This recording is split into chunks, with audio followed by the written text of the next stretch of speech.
Okay, this is going to be a very short video and it is going to show you how you can migrate your database whenever you have made some changes to your model files.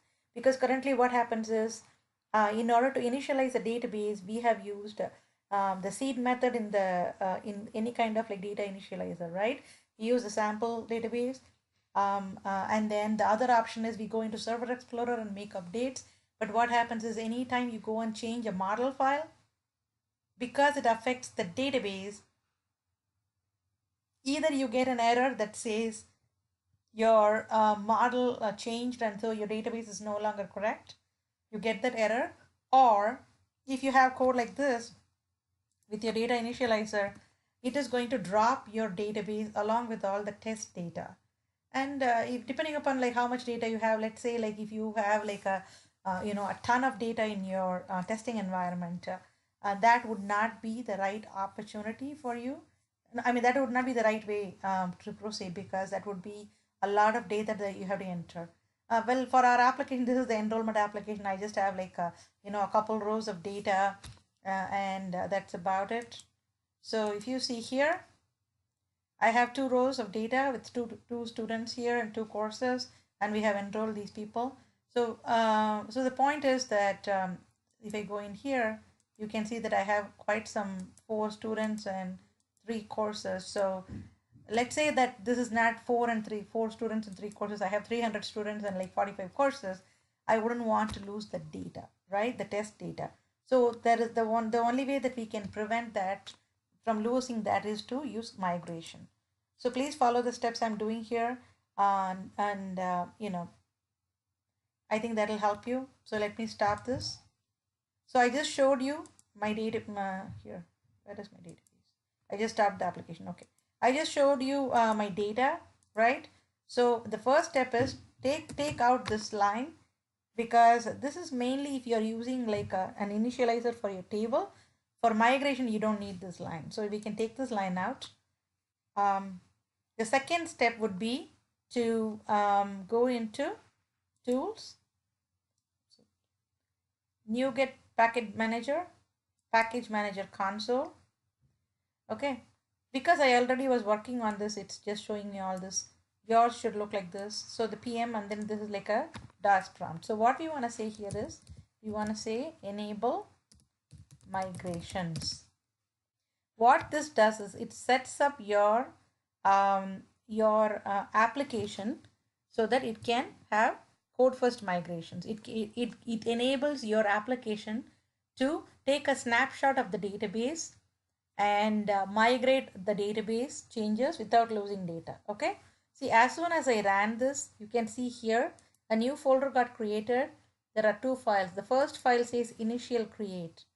Okay, what this means is it took a snapshot of all the fields in my database. Now this entity framework is going to keep track of this. Anytime there is a new field change, it would make a migration. Okay, so the second file is called as configuration. So if you don't have any data and you want to seed your database, you can add code here similar to how we did in the sample data. Okay, for now I'm going to make this as true. Automatic migrations enabled is true. Okay, I'm setting that. We don't have to do anything with this one. Do not change anything in this. Configuration.cs, there is like a 1-line change. Now I'm doing a build. Okay, so I enabled migration and then I turned on automatic migration to true. Now I'm going to go into my course and then I'm going to add a field here.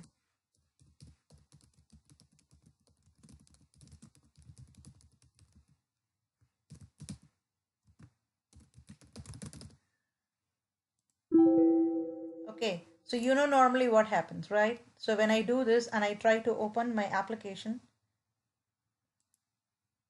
all the data that I put would get deleted, right? Normally, if I use the drop create database always or drop create database if model changes, it is going to delete. So let's see what happens now. So let me run this.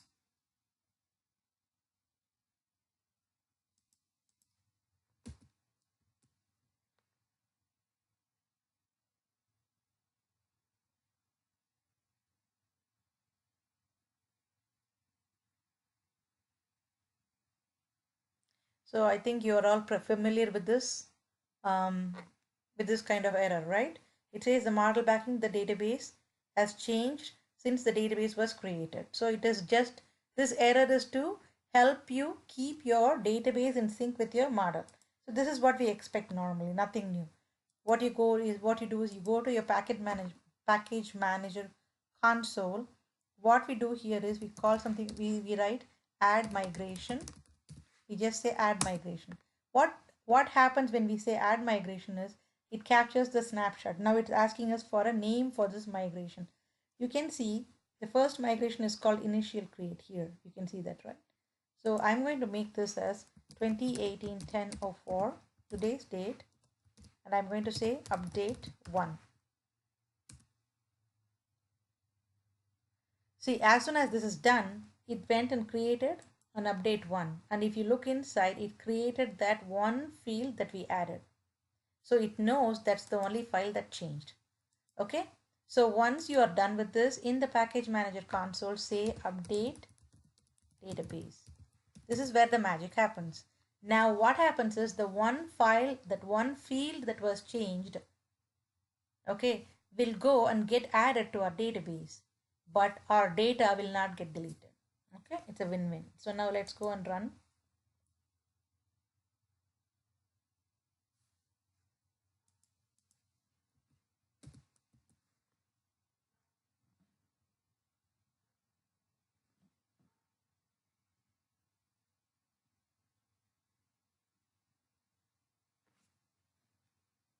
So can you see that? So my data is not deleted now. So I go into edit, I see all my data as it used to be before. So this is a good way of migrating your database anytime you make model changes. Okay, so please make these changes to your application so that you don't have to keep losing data. Thank you.